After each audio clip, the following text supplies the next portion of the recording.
Hari igihe kimwe mu rusisiro rw'iwacu umusore yagiye kurambagiza, umukobwa aramubenga ngo arifuza umukire, ibyo yarotaga byose biramupfana, akecura nta mugabo afite, byose biramupfana, akecura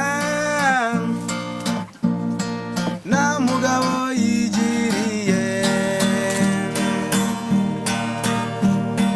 Tulikuwa siku moja, kijana alisema kuwa mwanamke akamukatana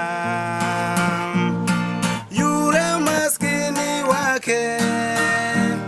Mwanamke alikuahidia utajiri, mwisho yake alizeeka bila kupata bwana.